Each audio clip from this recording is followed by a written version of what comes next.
people. Oh, sure. Joining. Okay. Welcome everyone, new members and everyone here.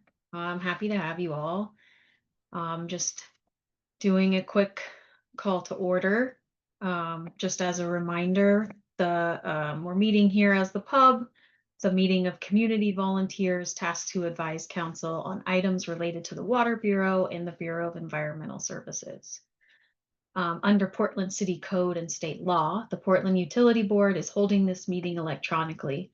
Board members and relevant city staff are attending remotely, electronically, or by phone, and the city has made it available for the public to listen to the audio broadcast of this meeting. The public will have an opportunity to provide comments during the public comment portion of the agenda and can also provide written testimony to the board by emailing utilityboard@portlandoregon.gov. Hub believes and acts upon anti-racist principles in our meeting spaces and interactions with Pub. While every person has the right to share their personal perspective, we stand against wrongful conduct, particularly any conduct that is targeted toward people that are made vulnerable by systemic inequities. This means stepping up as a community when there is wrongful conduct and fostering a space of learning and growth. And by putting our principles into action, we are active and deliberate. We speak up and speak out. Each person is empowered to maintain the culture of the Portland Utility Board, and we focus on the impacted individual or population, condemning the conduct, not the person. My name is Amy Archer Masters, and I'll quickly run through the meeting guidelines. Please state your name before you speak, and if appropriate, who you're addressing. The chat box is only viewable by the host, which is myself and Jonna Lynn. Please limit any chats to technical and logistical issues, including signing up for public comment, asking for technical assistance, or reminding us if you've been waiting to speak and have not been called on. The raise hand function is primarily used by the board during discussions. We may lower your hand once you begin speaking just to maintain the flow of conversation. During public comment periods, the public can also raise your hand and you'll be called on when appropriate. If you're connecting by phone, you may need to press *9 to raise your hand. Videos may be turned on when speaking. If desired, it is not required. Please mute your microphone when not speaking. And if connecting by phone, you may need to press *6 to mute and unmute. Public comment is taken during the comment period early in the meeting. You can sign up through chat with myself or Jonna Lynn, or raise your hand during the comment period. It's also available just prior to any formal board vote after a motion has been made and seconded by board members. And the meeting is being recorded. I'll pass it back to you, Lauren, for the agenda. Sure. So you can see our agenda on the screen, but I can also read it off for those who are joining in remotely. So we've done our call to order. We want to do some introductions and welcoming of our new members, disclosure of communications. We'll leave space for public comment, reviewing the minutes. I believe we're going to have a presentation from, was it Water Bureau giving a presentation today about the multifamily shutoff process. We were hoping to have some time for an annual review of governing documents, including the pub code and bylaws and beliefs, values, and anti-racist principles. And then we will finish with announcements and a quick discussion of the next pub meeting before we adjourn.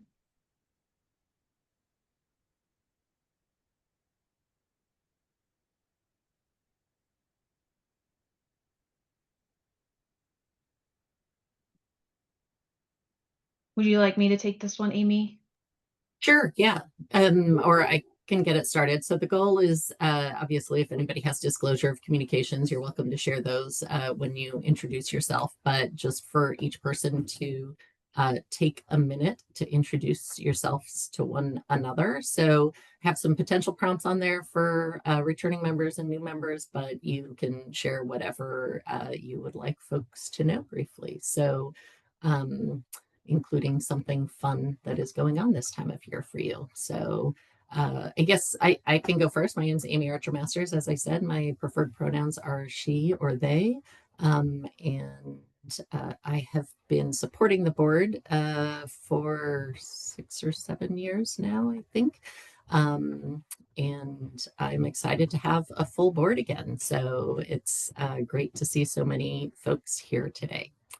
And I'll pass it to you, Lauren, to go first. And then on the screen are just the names of the members so that we know that we don't forget anybody in the room. I think we have one member, Julia DeGraw, who was unable to make it today due to a work conflict, but otherwise I think everybody else is here. So go ahead.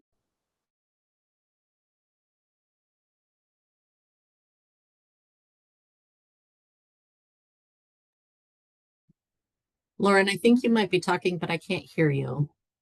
Here I am. I forgot to unmute. I was going to say I wanted to give Jonna Lynn the floor to go, since maybe start with staff and then returning members and then new members. I'm fine with that. I'm Jonna Lynn Bransford. I'm the coordinator for Pub, and I use she, her pronouns. And I have been working with Pub for about 10 months. So I'm not quite a year old here. So now I want to give the floor to Lauren. Thanks. Lauren Rosencrans. I've been with the Pub a little over a year. I've been co-chair for about 6 months, 7 months, 8 months. Summer's flying by. I think the most recent area of interest was the rate change that we helped advocate for, and actually had some progress with that with council. That was really interesting. Felt good to have some impact, some tangible impact, rather. I'm going to popcorn to Kyle just because he's next on the list. Groovy. Obliged and received. Thank you, Lauren. I joined Kyle Chipman, voting member. I always also forget to say my name, so I'm going to get in the good habit. I also joined with Lauren about a year ago at the same time.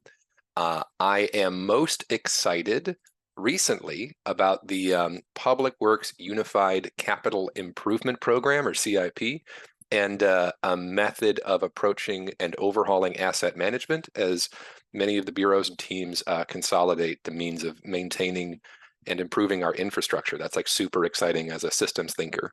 I'm also motivated and excited by GIS and mapping interface and how maintenance and investment can be communicated through a mapping prism or layer.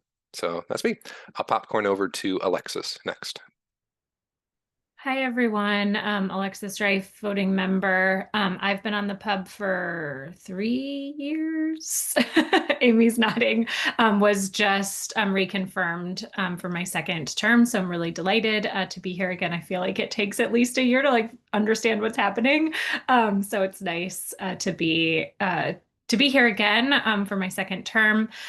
Oh gosh, this is a big question. I think one of the things that I've been paying a lot of attention to is how advisory boards are being utilized, especially under our new form of government, and really thinking strategically about how we can continue to represent the communities that we come from within this new form of governance, and especially thinking through the relationships with the council members as well as with the bureaus themselves. So I'm a governance nerd, and so I'm excited to continue thinking about those different levels of collaboration in order to ensure that we are most effective in our work.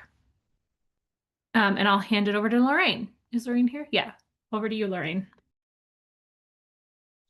Hi, you all can see me. I'm not a camera person. Hi, Lorraine Wilson, voting member. This is my second term on Pub. So that means I've been with Pub 3 years. Who knew? When I jumped in this, I don't know. I had no clue what it was going to be about. And that's a good thing because I'm coming with baby eyes. And that's important to remember. What are the things that are interesting and have interest? One recent or upcoming project or policy. So I've been watching closely this transition that has been happening with the new governance, the new form of government, and how consolidation, collaboration, and all that stuff is happening. And to ensure that we, keeping my eyes that the the power structure are just not re-embedded in this new form of government, and watching carefully at who is aligning and how they're aligning and what is being brought and who is positioned and how they are positioned, and how we could break those down to ensure that government works for everyone. And we go back to my baby's eyes vision. I'm the one who is constantly insisting that government communicates in a format that residents understand, and not residents have to figure out what government mean by their high level jargon, deliberately form of communication that is meant to exclude. So I'll be the one that's like, what does this mean? Break it down. Why would this interest somebody? If they don't understand it, why would it interest them? So that's my focus, and you all will probably get fed up of hearing me say it. But I take my role as a representative of the community to ensure that I am here doing that to the best of my ability. And that's that's what I'm about. So thank you, and I'm looking forward to working with all the new members going forward for the next 3 years. Don't be afraid. You will not know, and it's okay. And I throw it over to Joanne. Thank you. Hi, everybody. I'm Joanne Johnson. I'm an ex officio member on the board. I work with the Water Bureau. I have been on PUB for 3 years. I'm going to say confidently and let Amy or Jenna Lynn correct me if I'm wrong. I am really excited about our Bureau's upcoming affordability strategy work, and also some opportunities we have coming up to convey more of the impact of what our community's investments are giving back to our communities, and what the investments in our Bureau's work and in public works service areas work are giving back to everyone who's investing in them. And shall I popcorn it over to a new member? Does anyone feel ready or excited? Raise your hand and I'll call on you. Oh, I see a hand. Who was it? Who was it? Did I see Brooke first? Or did I see Cormac first? Go ahead, Brooke. You're first on the list. Oh, appreciate it. Hi, everyone. My name is Brooke Brahanu. Happy to be joining y'all and meeting the full group today. I am relatively new to Portland. I moved here in April of 2024. Previously was in Austin, Texas, where I was working for the water and wastewater utility in long-term infrastructure planning. And so when I moved here, I was looking for ways to kind of contribute back to the community, back to my new home. I figured taking or volunteering on this board was one of the best ways to do that based on just my experience and skill set. So that's really what attracted me to applying to be a PUB member. And I think it just even since then, I've really been interested in learning more about just how the role that the water utility and BES play in the city of Portland, because it's different in every city. And I was really excited to see the discussion a few weeks ago around the One Water initiative and the restructuring of the new Public Works Department, bringing everything kind of under one umbrella. So that's really the one area that I'm really interested in learning more about, and then also kind of seeing how that can hopefully help to better serve the citizens of Portland. So thanks, everyone, and I will pass it over to Cormac. Thanks, Brooke. Hi, Cormac Burke, him, and I've been in Portland for about 35 years, and long career in information technology, including a number of years working for an investor-owned utility. So it was a satisfying and interesting job, and that's part of what led me to apply for to participate in the PUB. I find utilities in general an interesting area. I think in Portland, it's water is key, and it's a kind of potential flashpoint particularly on the financial side, given rates and budgets and whatnot. So I'm excited about just the learning potential. Hopefully I can contribute something useful and kind of trying to understand how best we manage the finances given the constraints, the budgets, and then ensuring equity across the customer base. So look forward to working with you all. Thank you. I'll pass it over to Daryl. Hi, thanks, Cormac. Hi, everyone. My name is Daryl Bob.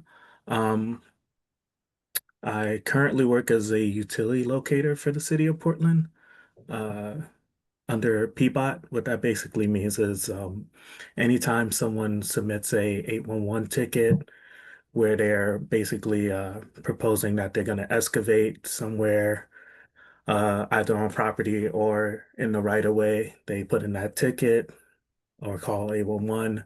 We get it on our end at PBOT, and we function as the locating apparatus for BES and all their assets, so sewer and stormwater.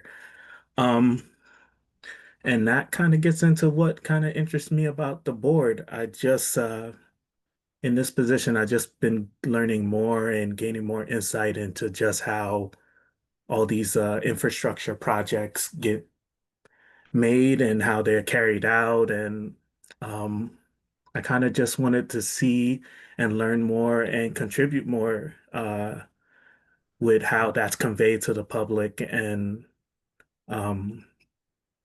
basically how it contributes to the overall good of the city. Before that, I was a wind turbine technician. So basically, I have a strong background and interest in renewable energy as well from that. Let's see what else. Oh, in terms of policy areas I'm interested in,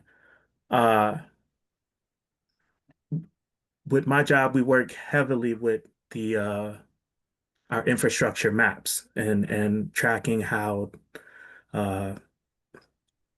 what is where it's supposed to be. And we have some gaps there that I'm working with my team and other members of the city to fix. But I also grew very interested in how that's conveyed to the public, because it should be freely available to everyone to know where our assets are, what they're doing in what space, and certain designations and distinctions between them. But that's going to take a lot of work and a lot of effort and a lot of money, to be honest. And I wanted to be part of how that's conveyed and the importance of it to the public as well. So I think from this position and this role, I can play a vital part in that, and I look forward to it. And I'll pass it over to Jennifer. Yes, hi. Jennifer. I go by Jenny. My pronouns are her, she, and I come from a background of working for Public Works. I worked in San Francisco for many years before I moved up here to Portland, but I've been here for 25 years. So I've been involved with Public Works in one way or another as a public servant. I've been employed. And then when I moved up here, I started doing more volunteer work. I did work on the Water Bureau. I did volunteer on the Water Bureau's budget. They had a citizen employee budget review board. So I was on that for 5 years. So I got a good idea, and that was in the early 2000s, about the infrastructure. And I've been concerned since then about deferred maintenance. So that's, that goes to asset management, which I think Kyle mentioned. So I've always been concerned that the water system is in the infrastructure is kept up to date and working well.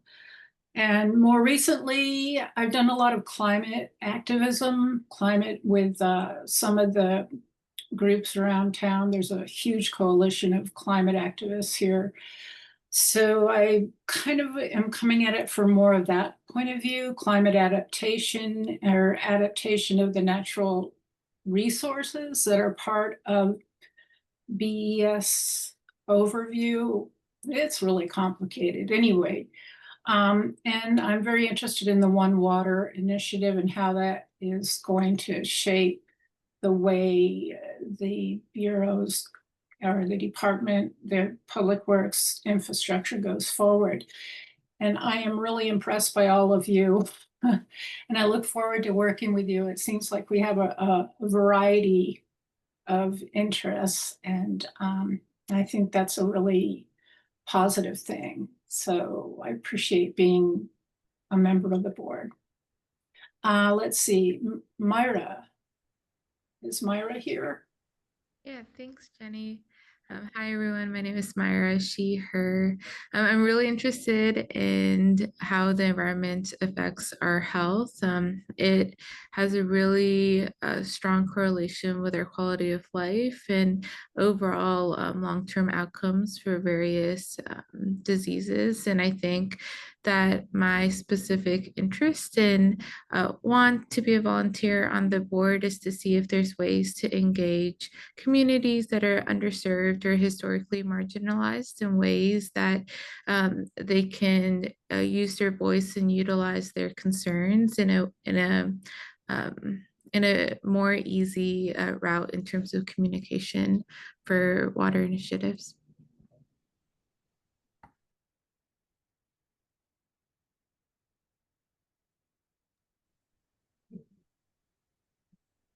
Awesome. Thanks, everybody. Really appreciate everybody's input. Happy to have you all. Really looking forward to working with everybody. So this is just a space for public comments. Please use the chat box to sign up if you would like to give any public comments. You'd be called by name to give your comment. And before any formal vote, you will also have an opportunity to give comment on any matter. And please send written comment to utilityboard@portlandoregon.gov. Amy or Jonathan, have we received any prior public comments for the meeting? I've not received anything in advance. Okay. And nothing on Jonathan's either.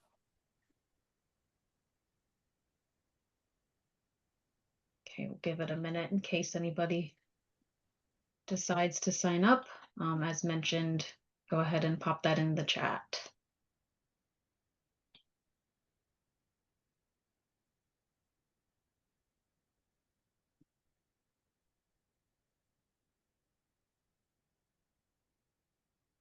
Okay. We had draft minutes distributed. I'm not sure exactly when, but sometime fairly recently. Hopefully everybody had a chance to review those. Do we have any suggested changes or corrections to the minutes that were sent out?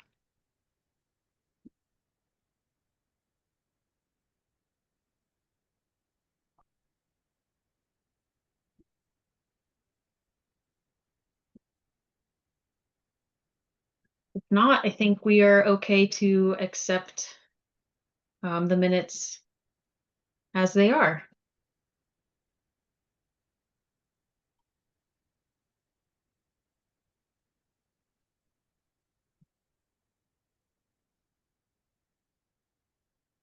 Amy, did you want me to get this started? Yeah, if you'll give me just a second, I'm trying to pull up the PowerPoint slides. I believe we have Water Bureau Representative Becky, who will be giving the presentation, and I am just pulling them up and I will share them on screen. Beautiful. Thank you.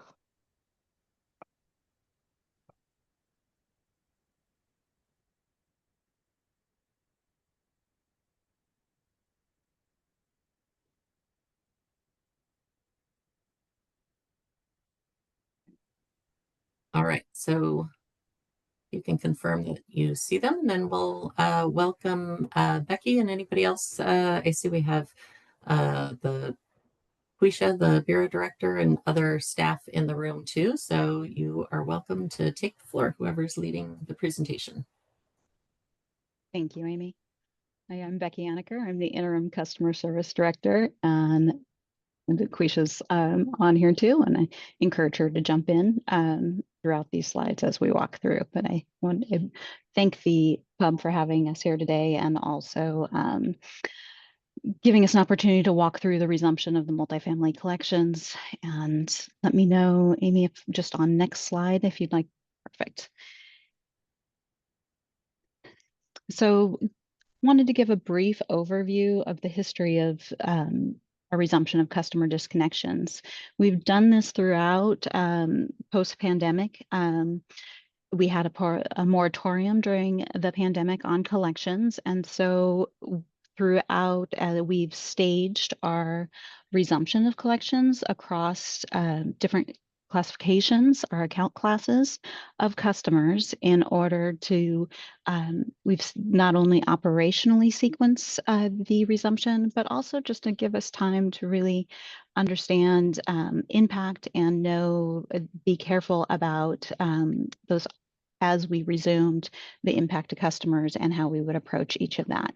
So in 2021, we resumed for our commercial customers, in 2022 for our single family residential customers, and in 2023 for our financial assistance customers. We have our residential multifamily customers, we are just beginning the process of resuming collections, including shutoffs for those customers. And we're here today to give an opportunity. We really would like your feedback in how we can best enhance and protect the tenants in particular in this customer classification as we approach this. And so throughout the presentation, I'll give you an overview of the steps that we're taking, a sense of the context of the multifamily classification, and then walk through kind of our next steps. And then I would appreciate any feedback that you can give on how we can further protections for the tenants in this and improve the process. Slide 3. Okay. So as you can see by this graph, disconnections lowered the debt for commercial and for single family accounts. And you'll see that trending here, coming from 14 million in the residential classification down to just below 6 million.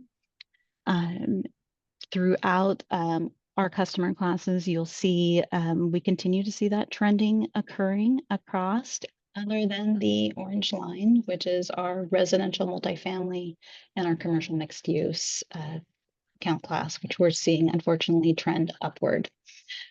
We've not been pursuing disconnections for multifamily accounts, but we have had a really robust direct call and outreach campaign over the last 2 years for these customers, speaking with them individually, setting payment arrangements, and those efforts have resulted in some good outcomes for us in collections. However, that significant and direct outreach with multifamily accounts in arrears has reached a point where we're now seeing these balances for a population of the accounts continue to grow and account holders growing further behind.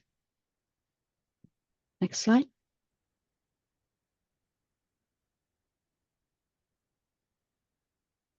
Right. So here we wanted to demonstrate that our multifamily accounts now have superseded our single family in the amount of arrears that we have by account type. We have a little over 1,000 of our multifamily accounts of the 15,500 total accounts in that classification that have not paid and have balances and arrears that unfortunately continue to grow. And many of those properties, account holders have multiple properties is also a trend that we're seeing in that space. Next slide.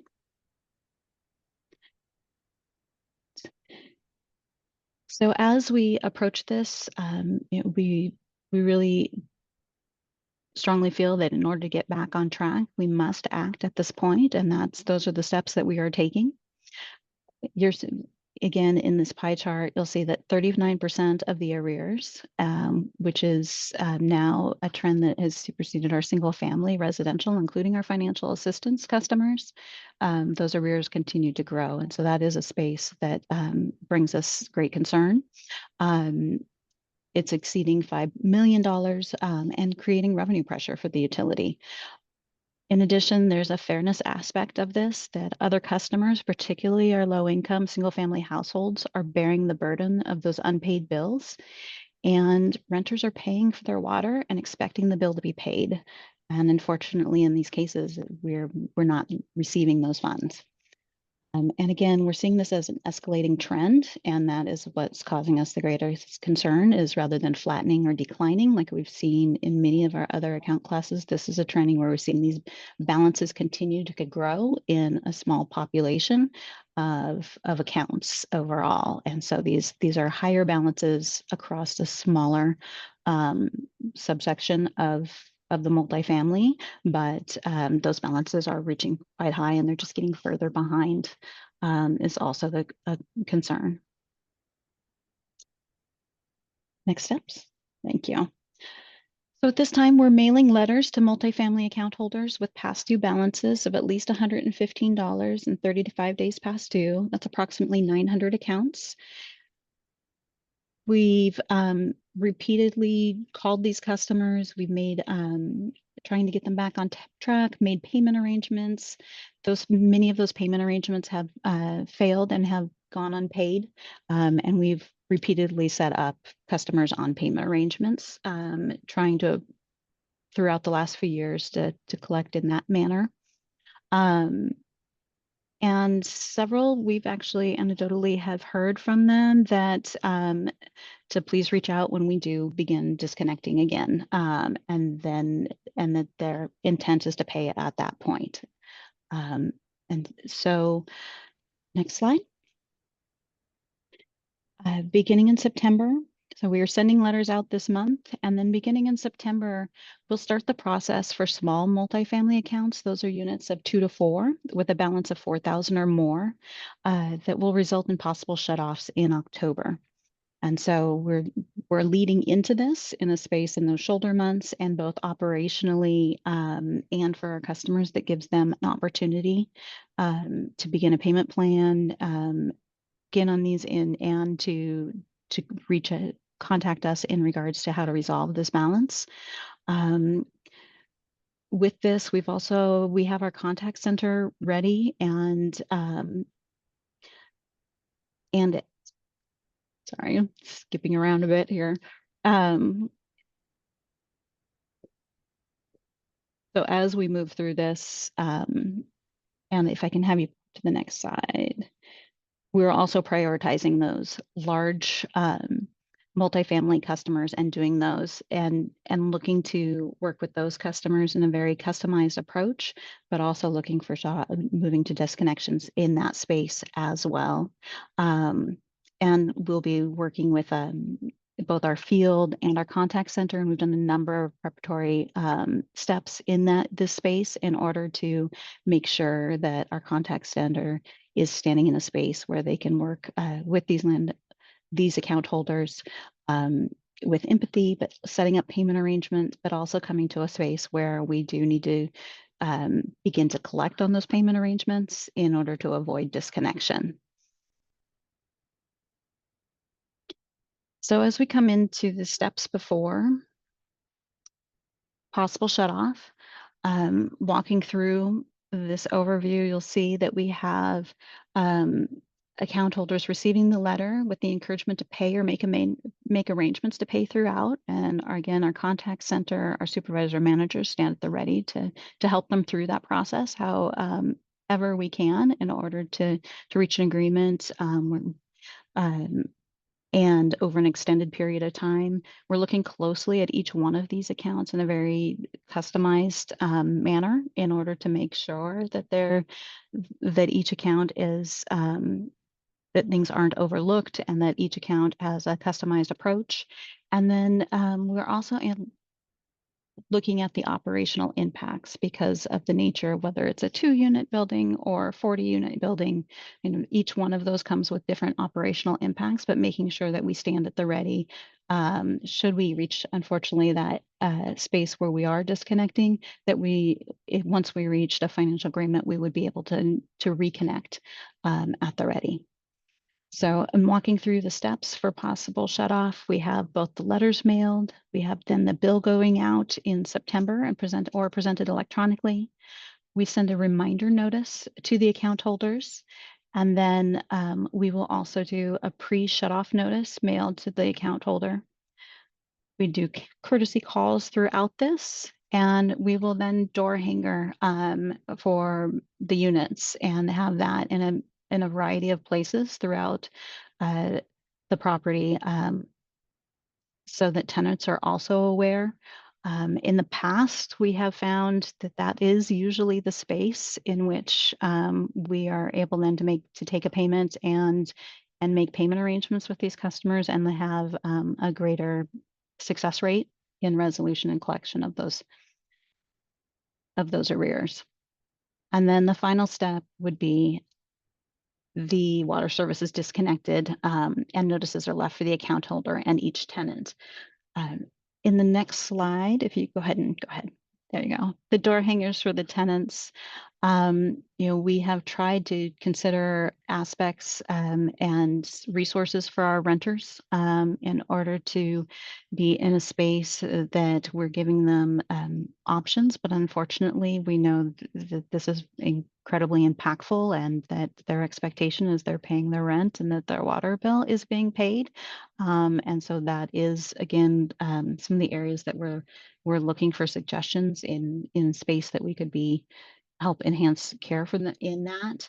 But this is an example of the door hanger at the point of pending shut off that we would give not only you're seeing an example of the front side of it, and on the back is the 9 translations that we have translated this material into a subset of the material. And then we also unfortunately, in this space, we find that the tenants help add the pressure to the account holders in order to resolve their balances. And so that's often what we see in this space when we're putting the pending water shut off notice in past pre-moratorium is that that was a catalyst for that action. And then also we have tried to point tenants to a handful of resources here that become available to them, including our Community Alliance, the Oregon Renters' Rights, and the U.S. Department of Housing and Urban Development, HUD,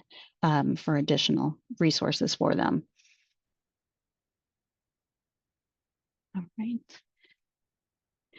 And so the other thing that I want to share, I wasn't in the role at this time when we had when we had done disconnections in the past, but we did find that if we did, in the very few cases where we did go to disconnection, is particularly on the larger units,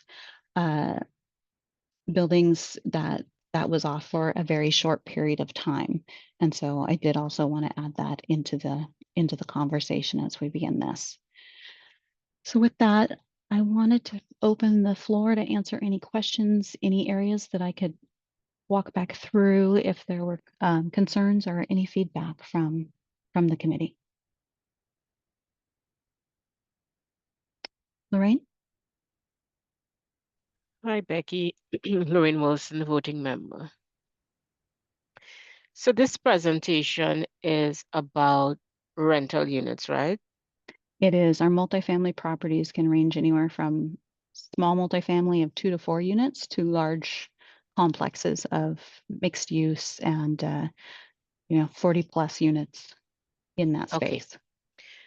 So based on the amount of money owing, what percentage is like the smaller units, which more than likely would be family owned, I'm assuming, as opposed to like big rental units with in excess of 100 apartment complex. Well, how is it split? Yeah, I don't unfortunately have the split between those two at hand, but I can certainly find that information and send it. And Quisha, do you know offhand? I will say, the Quisha Light, interim director for the Portland Water Bureau. I believe the last time I looked at this and we were reviewing this, this was last year, so the numbers may have shifted some, but not a lot. It was something like 70% was the smaller, and 30% would have been more of the 5+ units. So it's about 70% of those are 2 to 4 units, and but we can confirm those numbers. But I think that's what it was the last time. But and dollar amount, how does it square with that 70-30 split? Oh, then that would be what, about 3 million or million. more of that would be those smaller units. And what, 2 something, the bigger units, the 30%? Yes. Okay. Yeah. So I'm just walking through this to understand it. So we have these units, could be small 4 or could be large. And I'm a tenant and I'm paying my rent. And you're saying there are various ways that you pay for your water. Either the unit you sign up for water, or you pay the apartment complex, right? Mm-hmm. I'm just trying to understand the process, because I'm thinking as a tenant who would get one of these door hangers, I'm trying to walk through that process to try and understand what this look like for someone like that. Yeah. Yes, and that's unfortunately that's the caveat, is the majority of the account holders are the owners, property owner. Right. In this case, now in some of the smaller units that may not be the case, but most of these situations are a renter is paying their rent to a landlord, and then the landlord is failing to pay the water bill that is included in part of their rent. So their master meter, they have 1 meter for. And they're allotting the charges to the tenants, and they're giving them a bill every month, and they're paying it. Okay, so we move from that now to the impact it's having on the utility to provide the services that they need. However, when you all move to disconnect, the ones who are paying are the ones who are going to be impacted. Well, who have been paying their water rates, or assuming that they have been paying it. So in this case, so what's happening is that the water utility water bill, the utilities would be included as part of their rent. So the situation that we're very concerned about is that a tenant is paying their rent in full, water is included as part of their rent, and then the landlord is failing to pay that bill because the water bill actually is in the landlord's name. So they're Right. collecting and not paying. Yes. And then when if it comes to cutting the water, the threat doesn't force them to pay, then now the tenant has to go through a whole legal process. Yes. They may. So I do want to say, Uh-huh. Lorraine, I think one of the things that's clear from past experience is that sometimes just getting those door hangers out there and having the tenants make the call to the landlord saying what's going on, that's what gets the payment. Because the tenants are like, hey, wait, I paid you. What's going on? Why is the water being shut off? And we see this play out in commercial situations where folks are renting, have their businesses, and we go out there and we say, hey, the water's getting shut off. We have not received payment. And those tenants call, and then all of a sudden we get the payment. And it's unfortunate that we have to create a circumstance where these tenants have to be the ones to do that. And that's another reason why we do provide the information on what those resources are to them, so that they can know how they can hopefully keep this from happening. Because as Becky noted, we are hearing and have been hearing from some of them, well, you're not disconnecting, so I'm not paying you. Okay. Yeah. Thanks so much. That helps me Yeah. understand better, because as a tenant, I'm like, wow, this is rather burdensome, and they Yeah. may not be at fault for it. Thank Yeah. you. Thank you, Kyle Chipman, voting member. My line of questioning is in concert and in sync with Lorraine's. I'll just kind of ask, and Lorraine's questions led to some additional questions on my side. So I'll just kind of go through the flow. First is for the 1,015 accounts that comprise the 39% multifamily arrear slice, all 1,015 of those, it's the property owner. You have confirmed that the tenants have paid their share as part of their agreement, and it's the property owner's failure. There's no like fringe cases or outside circumstances that are not following that model. Well, so the account holder is the one that we Yes. would be in conversation with. And so there, in those cases, I would say yes, this is the responsible party that we've been talking to throughout. But we don't step in between the tenant owner relationship. And Gotcha. so, yeah, so it's whomever set up the service is who we've been speaking with about this and moving through the process with. So it's more like a Kyle, safe. can I'm I sorry, go ahead, say Quisha. that we don't, to your question, we don't have in all those cases confirmation that tenants are paying, because you're going to have some situations where tenants probably aren't paying. And I heard those circumstances when I first came in, when we were starting to do disconnections again, or when we were just starting to reach out to multifamily. We were hearing back in 2022 where rental assistance was ending, and landlords were not getting the rental payments in. And so that's one of the reasons why we continue to extend this a lot longer. And now we're past that time where they were depending on rental assistance dollars. We're past all these things. And when you just start to hear that people know you're not disconnecting, they're just not doing it. And I just yesterday, I had to speak with a customer who was basically saying, hey, I pay this, and well, why am I having problems? And we get pulled into these situations by renters all the time, unfortunately. Yeah. Thank you so much. That was like, I had another question from Lorraine, but that was kind of my second big half, which is that the moratorium served as a window of possible exploitation. And that's a very harsh word, but for lack of a better, possible exploitation by those account holders as a loophole to skirt payment. So that makes total sense. And also that there's fringe cases, but the majority are like, it's the people, it's included in their rent, and it's a way to skirt this. And now the burden's really being felt by the utility. Thank you so much. My other question is, in the window of steps before possible shutoff, 49 days as triggering the tenant door hanger and 56 as cutoff due to collections. Have you found historically that 7-day window, because really it's about using the tenants to put as leverage to put pressure on the property owners to actually get the payments in? That 7 days in that timing, in that sequence, like that's a good optimal time to get the pressure on. This is a general question. 7 days late, do it or don't, and then it's going to be shut off otherwise. Yes. Cool. I guess yeah. You're nodding, so yes. Okay. Yeah. Thank you. That has, and we do have some flexibility operationally, or say there was a weather event, something of that nature where it made us, or something more that we were pursuing there. Again, these are very case by case, particularly in those large unit spaces, large number of units. And so we look at a number of different things in those spaces. But we absolutely, the minimum would be the 7-day window.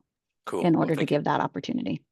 I guess then last question before yielding the floor is, do you think that word of, I see the organizations you flag specifically for the tenants, do you believe that word of mouth, hey, the cutoffs are happening, word of mouth across property owners is going to then just spread naturally, or there's like some additional association where you're going to put the word out and say, hey, this exploitation is no longer there, pay or your tenants will be mad?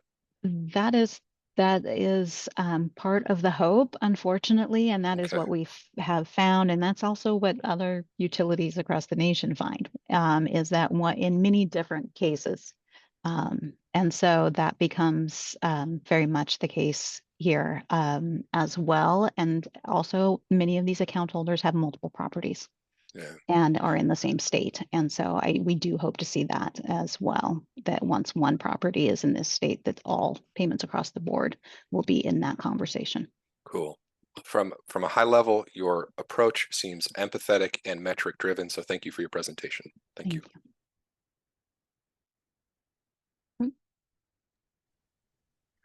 Hi there, Brooke Berhanu, voting member. I just had a couple of questions just to kind of better frame my understanding for the existing processes. I'm a renter myself, and so I have never, seen my building's water bill, and so I was interested more in learning about which charges are included in the bill that the landlord or that the property owner sees. Is it a separate payment for water versus wastewater versus stormwater? Are all three combined into a single payment? It's combined into water, sewer, and stormwater onto one bill. And so they would be presented with that bill and the consumption usage for that meter that's flowing through that meter at the time. Okay, I'm wondering, just in previous conversations, just my understanding is that sewer charges are typically much per gallon are much higher than the water charge. If there is any consideration or ability to maybe take a separated approach between the three distinct charges as opposed to the entire bill, to encourage maybe a more incremental payment plan to offset some of the outstanding balances? No, because we do bill for the combined bill, and we provide customer service for our partners at BES, and we're on the call as well. We do. The payment when it comes in is applied in a way that is spread across the services, but the disconnection would be, or all three would be water and driving, but the payment does apply to all three. So we wouldn't be separating that out in a space where it was water only or sewer or stormwater. I see. Okay, that's helpful. Thank you. I just had two other kind of quick, hopefully quick questions. The first one is I'm wondering just if y'all have any information on maybe the geographic trends of where the outstanding balances are occurring, if they're clustered in certain portions of the city or if they're relatively evenly spread. So, Krisha, I haven't seen a map of late. We have done that analysis in the past for more of the account classes as a whole, and particularly in the residential space. But of late, I have not seen a multifamily version of that I could refer to. Yeah, and it's been a minute since I've seen it. And you will naturally, I will say that from what I can remember, you can naturally see some clustering in certain parts of the city. You will see that. And this is why we know that we have to take a customized approach with a lot of this. And this is another reason why we've also extended it and really tried to work with the property owners. But it's also kind of spread out too. It's not just in one main district or area. So it's spread out. And something that we haven't really named, that early on coming out of the pandemic, when the pandemic's early in the pandemic, I was on the electric side, right? So I was with the energy company, and we saw where this was the same thing, right? Where if you're not disconnecting, you become sort of a free loan for people. And so businesses particularly make a decision to distribute their money in different ways. And so that's why I'm answering your question that it is dispersed, because some people see it as an opportunity for them to say, well, this money isn't required right now. We can operationally use these dollars in other ways, especially for the larger units, the larger properties. Sure. Yeah, that makes total sense. I appreciate that extra explanation there. And then, sorry, just one last quick question, more on just the on the other side, maybe post shut off. I'm wondering if there is any ability or provision to provide maybe essential drinking water or smaller volumes of water to tenants who might be undergoing shutoff as a way to offset some of the immediate impacts of service shutoff. And then I guess similarly, I'm wondering if there are, maybe from a longer term approach, if there's how there might be possibility for maybe more targeted leak detection efforts or efforts to understand the causes of the water use in the building that maybe initially have high charges and therefore might trigger a apprehension or delay of payment just due to initial high volumes that continue to grow. I know leaks can often go unseen and might not be addressed easily. In consideration of the bottled water part, we have not done that in the past, and we're not, we don't typically look in that direction because we're always encouraging people to drink our water. But I am aware of others across the nation that do that. It's just not a step that we have gone to. Quisha, do you have thoughts on that? Or yeah, no, we haven't. But one of the things that you know, it's certainly a thing that we can look into if we find ourselves in that situation where it looks like we have a situation where the property owner just isn't going to, and we can't come to an agreement from a payment arrangement standpoint or something, because our hope is that we can just get you on a payment arrangement. You know that we're serious now, and we can just get you on a payment arrangement. So we haven't done that.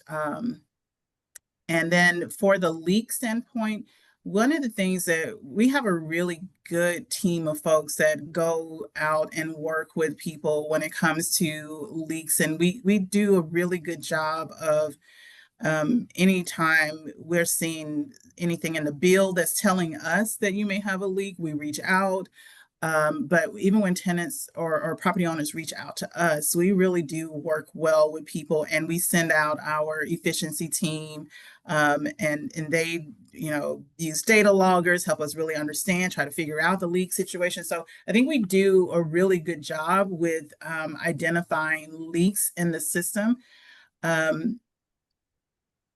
But what we can't do, and what I have found in the larger complexes, it's not normally that there is a leak. There are things that, like, I've heard tenants tell me, well, they won't fix my dishwasher, so I have to run it twice, or I have to do it. So there are things like that that are going on within the building that aren't necessarily, or yes, we tell you it's a toilet, but you don't get the toilet replaced. And so we can't force these property owners to do the work that they need to do. Yeah. Sure. That's helpful. I appreciate that. Thank you both. And if I can interject, this is Amy. I just wanted to add, because I heard it, Brooke, in your question about the possibility of applying the bill towards, one portion of the services. And I may have heard wrong, but I think what I heard was about being able to spread the payment over time. And so I just wanted to clarify, as Quisha said, that they are just trying to get them into payment plans. In order to avoid shutoff, it does not require paying the bill in full. So particularly if it's a really large bill, they connect with the Water Bureau customer service and establish a payment plan that's realistic for them to work that down. And then the key for them is staying up on payments in those payment plans. So there is an attempt to just try to get them to start paying it down and continue to move forward in that and keeping current on the bill payments. So it does not require payment in full. I think I missed that part. Thank you. Before Myra takes the floor, may I make one addendum as well, just to back up what Director Light was mentioning? In terms of the leak detection, and I caught this from the ARC meeting back in June when I attended, it really is like the city does an excellent job of sending out representatives to investigate outliers for super expensive bills. And because I think the city doesn't want to back people into corners where they can't pay, and now it's like all this water's gone. So it's a really good faith team of professionals, and I was just really impressed by the team from the Bureau. So thank you. And I guess, Burke, also, so you know, we write off a lot of that for people. If they contact us and we work through it with them, for leaks, we end up writing a lot of that off for customers. I appreciate that. That's helpful. Thank you. Myra, I think you're up. Hi everyone, Myra, voting member. I was just curious, in terms of people in the past, in terms of data, have you ever seen a trend of recurring failure to pay by certain people, or is it more so it's one time you see this accruement of fees and then usually people tend to start paying, if that makes sense? Typically, unfortunately, when folks begin to get into arrears, it just continues to compile is unfortunately the outcome that we see. And so that's really what we're struggling with in many of these balances is they've gotten quite large because there would be very little, if no payment for a long duration because we aren't doing collection activities. And so unfortunately, we see just that rising balance. And anecdotally, we often get the response of, why did you let me get so behind? Unfortunately, is some of the response we also receive from customers as we're having those conversations. And kind of going with that, what determines the threshold? Say, I know in one of the slides it was $4,000. What is the threshold? Why is that the threshold to start sending out notices?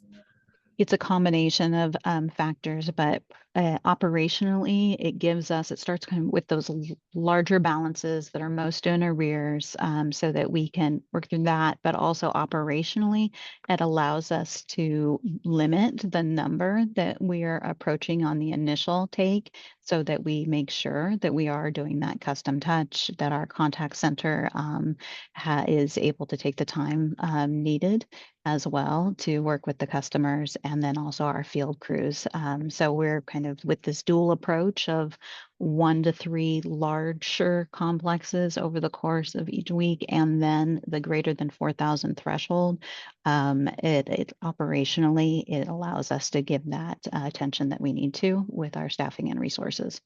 Thank you. And then one last question in terms of, I know you all are mentioning anecdotes of what has been more effective in reaching out to customers. Is there a way to gather data to determine at what phase you all are getting more responses, or if there's a way with each phase to get feedback on, or have the potential to get feedback from customers on if this was an effective way to get a notice? Our primary method right now is mailing notices or these hand deliveries of door hangers. So yes, we are primarily in that hard copy space, and we do have courtesy calls and emails and some text messages.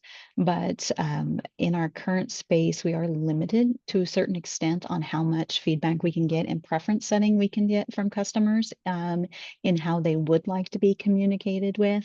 We are moving with some of our projects on the horizon, particularly our customer engagement portal, which is a new customer self-service portal coming next year as part of the AMI project. We're moving more into that space where customers will be able to give us their preferences on how they prefer to be communicated with in all of these spaces, regardless of whether it's a collection event or whether it is informational. And so we're really looking forward to that, but it is part of the technology that we need to bring in order to achieve it. Thank you, Becky. You're welcome. And because the acronym was used, the AMI, just for the newer folks, yes. is the automated metering that will allow folks to get their real usage data more readily available, not just quarterly bills. And particularly helpful in that leak notification space that we were just talking about. Lorraine? Thank you, Lorraine Wilson, voting member. This might more be for the BDS or whoever does building codes. what is the requirement for these multi-unit properties what is required for them to correctly track tenants' usage? It depends on, I'm not sure that I can answer that in the detail that but the usage is, there's typically 1 meter to the property. And so for each individual tenant, there would be an individual meter, but that has its own constraints that come with that. And so I'm not sure if any of our other team members are here that could more. I mean, you're going to see a bunch of different things, but Mhm. I don't think that there are necessarily, I'm not aware of any requirements for how they do it, because some of that is controlled by how the rental contract. And I've seen just different versions. Some just say it just gets divided by the number of units, and it doesn't matter if you're 1 person or 10 people in a unit. And then others will say they have sub-metering, or some will just say they do some calculation based on the number of people you have in your unit. So it's very different. And I'm not sure that there's any code that regulates that. Thanks. Yeah, that brings about a challenge in its own way for tenants. Thank you. And because anyhow, okay, thanks. Thank you. Jenny? Yeah, I had some big questions. One was, okay, when you have communication with the building owners, have you kind of come to some kind of a consensus about, or not consensus, but what is the root cause of this? Like, why are these building owners not paying? Because they can decide, because they know they have time and they decide to use the money for other things. I mean, someone mentioned that. I forgot if it was Becky or Quisha. That was one. And the other one, Quisha, you mentioned Water Bureau write-offs, and that made me wonder how much gets written off. And I know that that's sort of not pertinent exactly, but it is a question that I have sort of, to look at the overall like big picture. I don't know if you can answer that now, but I'm just curious. Cecilia, do you know the write-off number? I don't know the amount that's written off. I don't know on an annual basis what we're looking at there, but if Cecilia, if you have that. Yeah, Cecilia Hume, Finance Director for the Water Bureau. Jenny, when I saw your name, it rang a bell. When you said you were back at the Water Bureau, I'm like, oh, you're starting to come back to me. Way back. Anyway, so to answer your question, as far as the write-offs that we do on an annual basis, we have been writing off on the average about $600,000 a year as far as not money that we can't collect. So bad debt expenses. Okay. 600? Yeah, 600,000 or so. 600,000. Okay. And the other thing was, does anybody have any, and either of you or the customer service that has discussions with builder owners, have they, identified like a root cause, like why are they not paying? I mean, is there any kind of generalization maybe? So we have an analyst on our team that really has taken the lead and has been phenomenal in this. And, it's a variety of conversations, but for these remaining 1,000 that, she has continued to have conversations with, has continued to set up payment plans and then follow them over the course of the last few years and see them be terminated and unpaid and then reset up. A lot of her anecdotal response has been, truly let us know when you're looking to disconnect, and we'll have that conversation then. And so, unfortunately, and I know that's not every situation, so I don't want to generalize that across the board, but that is particularly the space that we're in at this point. And as Quasia had mentioned before, I feel like that's the space that we were in when we resumed commercial post-pandemic, is that there was an opportunity there for operationally use those funds in another manner in another space for their businesses. And I think that we are in very similar spaces right now for particularly these larger buildings. Thank you. Thanks for your insight. And I just want to say, I want to recognize, I think I said it before, but the posts, we know that many of the property owners experience a lot of challenges during COVID. People were not paying their rent. And it has taken time for many of them to come out of that, where they could not remove people or whatever. And so we will still have some that are struggling with the cost of running their businesses because they've got multiple small units, those 2 to 4. And I have one in mind right now that over the past couple of years, have had multiple conversations where they're literally, basically, we call them about one account. So they are essentially taking the money from one housing unit, paying the rent for the other one. And, and then when we call about the next one, they're taking the money from that one and putting, and so as at some point, we get it because we're trying to maintain a service too. But at some point we have to let them know that we're serious enough about doing this. So maybe perhaps they decide how to run their business differently.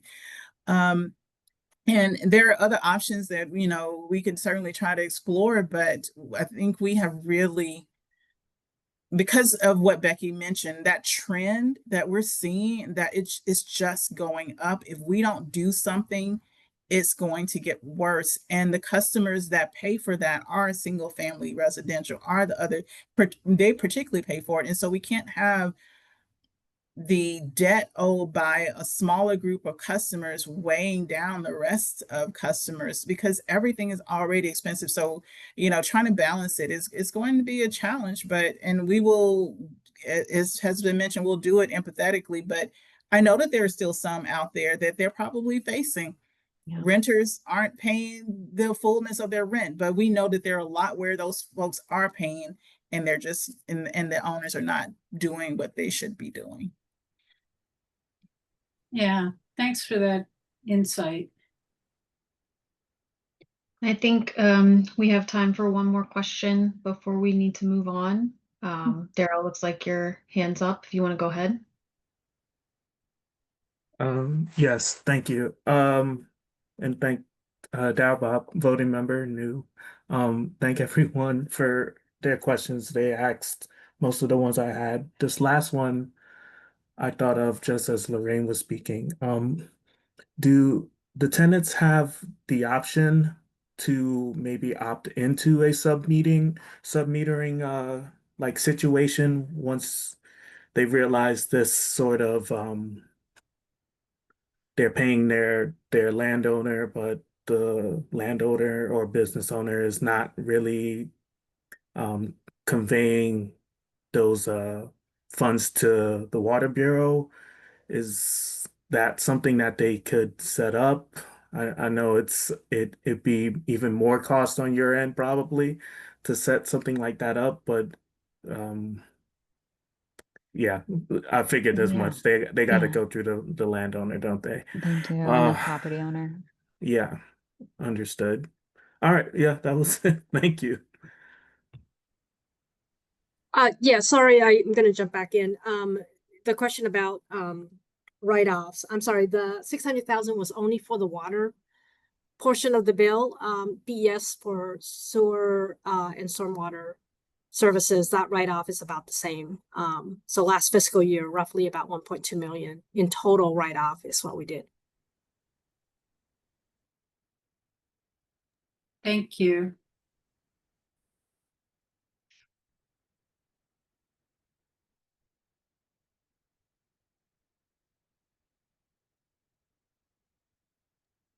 Okay, great.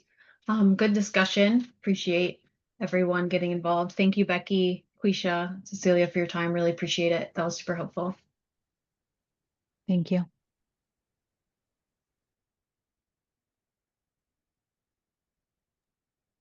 And if folks have any questions following the meeting, certainly reach out to pub staff and we can coordinate with Becky and others to get any answers. So if you come up with something outside of this meeting and want any follow-up or want to provide some feedback, let us know.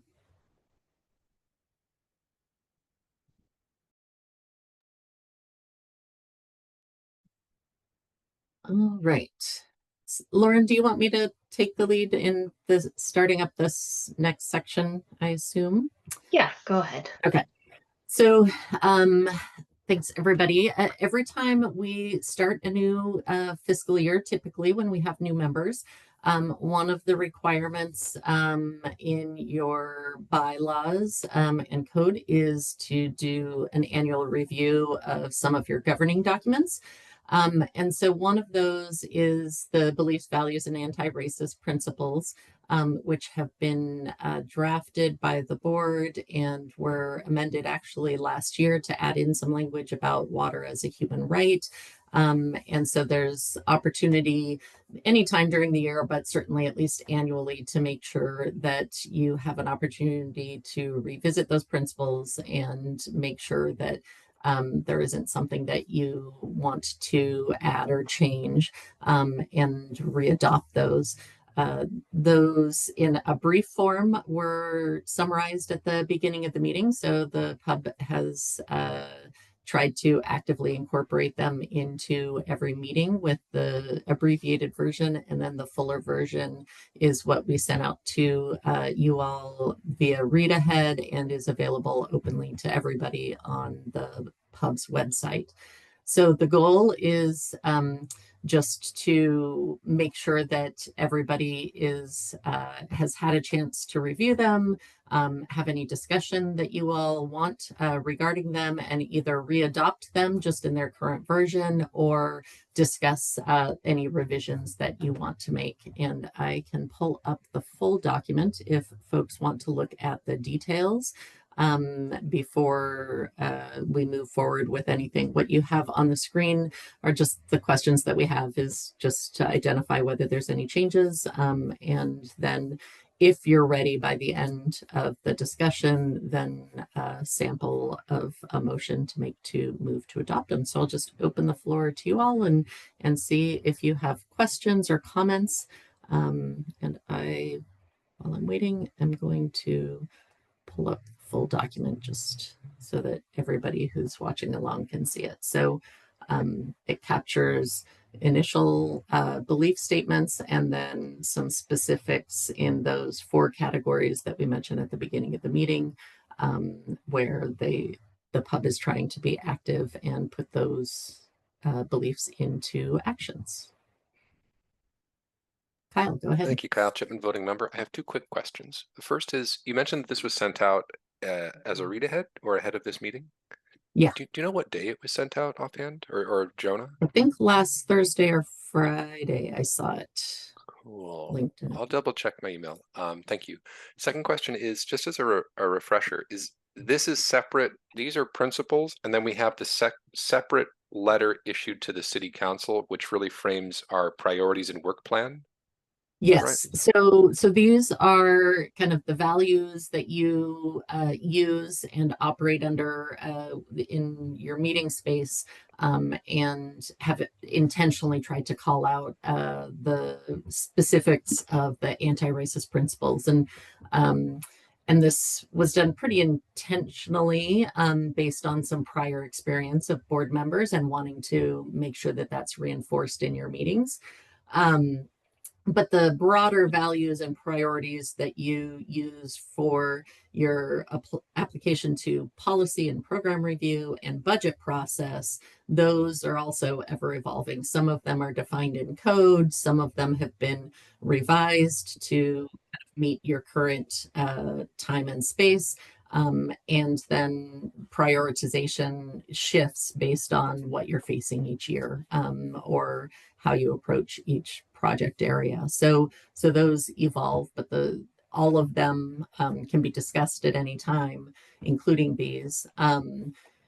It's mostly just to ensure that we're intentionally looking at them periodically. So it's okay for you to not adopt anything initially because you've already adopted it previously, and take more time if you want to dive deeper. In fact, the next elements of your governing documents that typically we review annually are the code and the bylaws. Well, we know with the changes that have been happening organizationally at the city that there's some code changes that need to take place, particularly as the citywide advisory body enhancement project is moving forward, that there may be things that come out of that require some changes. And then there's some changes that are required to your bylaws just to come in line with the current version of code. And so those we aren't ready to fully discuss and adopt today. Staff will continue to work on some proposed revisions and get those out to you, and we'll either discuss it at a future meeting or identify whether a subcommittee is needed in order to dive deeper into those. So that could happen with these as well. Cool. Thank you, Amy. For my own language, the values are the how and why, and the bylaws are the what. And that the what or the bylaws are what's sent to City Council. Yes, Awesome. they're filed as a policy document. So those you're held accountable to. They get more specific than what's in code. Some of it is duplicate of code, but it is what you are holding yourself accountable to.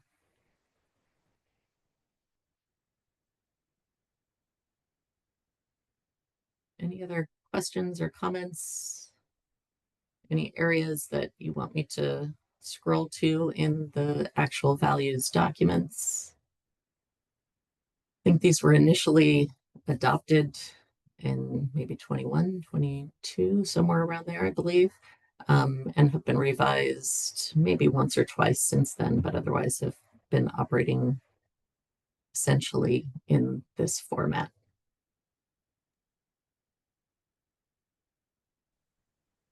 Lorraine, go ahead.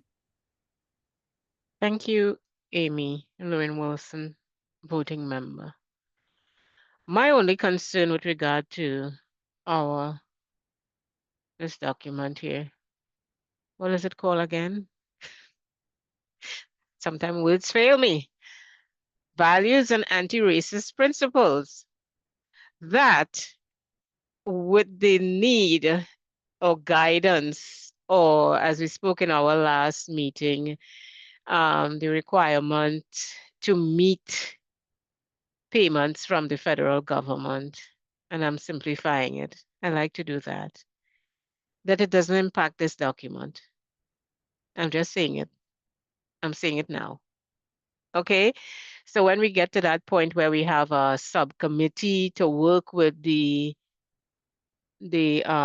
board and person, whomever it is the outreach person, what is it called? The engagement officer? Engagement officer, yes. Yes, yes, yes. When we get to that point to talking about, okay, what does this pub look like? And they want to tell us, oh, we got to take off anti-racist. Oh, we got to take off the, that might be a point that I hope we don't get to. I just want to say that out there because it's really getting silly now. We're really getting into silly season.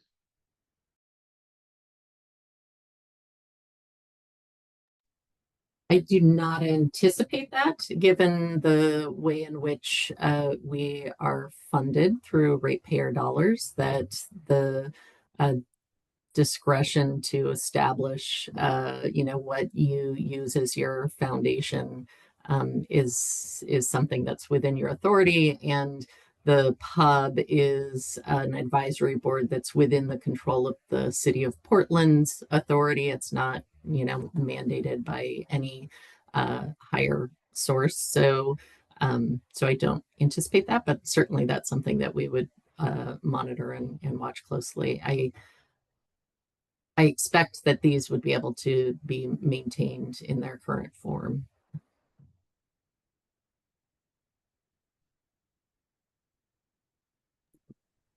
On Kyle, that go point, ahead. to say it in a public meeting, I want to also strongly voice my support of being explicitly anti-racist as a guiding principle for our advisory board.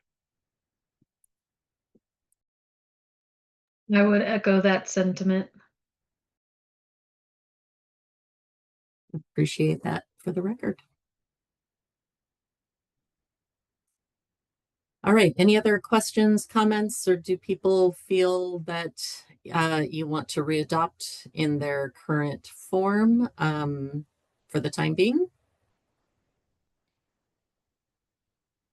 If so, I welcome a motion, or we can just leave it continued to be adopted from prior version. I move We have to current version. All right, motion by Cormac. Do we have a second? A second. Thank you, Alexis. Any final discussion?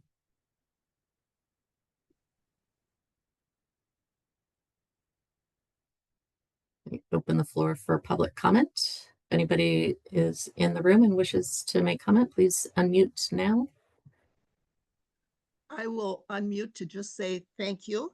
And that is my comment. Thanks, Carol.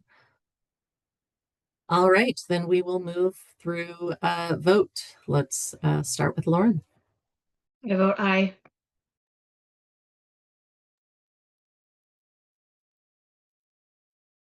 And Would you- Daryl, I think you're next. I vote aye.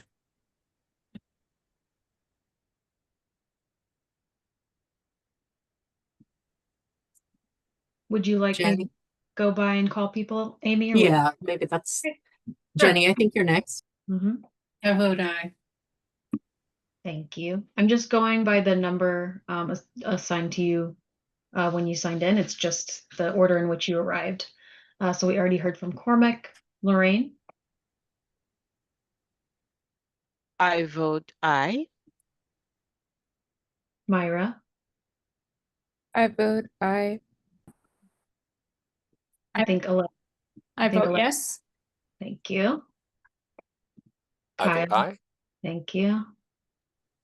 I vote aye. Great. I think that's everyone. Did I miss anybody? I think that was everybody. So motion passes unanimously. Thank you. Woo. So quickly, I just wanted to highlight, as I mentioned, there are other governing documents that also bylaws or code says that we'll review annually. So from staff's recommendation, we're working on just a review of the bylaws, and we'll have a draft version with some proposed edits out to you next week so that these can be discussed more fully for the September meeting. So we just weren't able to accomplish that in time for it to be read ahead at this first meeting. Once you receive those, then probably that's where this decision point may come in. Either they'll be housekeeping and straightforward enough that through that one meeting we can feel confident and do a similar decision to move them forward. Or if there's meatier content that requires more discussion, then we can either you can decide whether to form a subcommittee to do that outside of the regular meeting space, or to just dedicate more time on a future full PUP agenda. So I don't see any requirement for us to do something at this meeting because it's not ready. And so until such time that we bring it back, we just continue to operate under the existing bylaws. So watch for that in the coming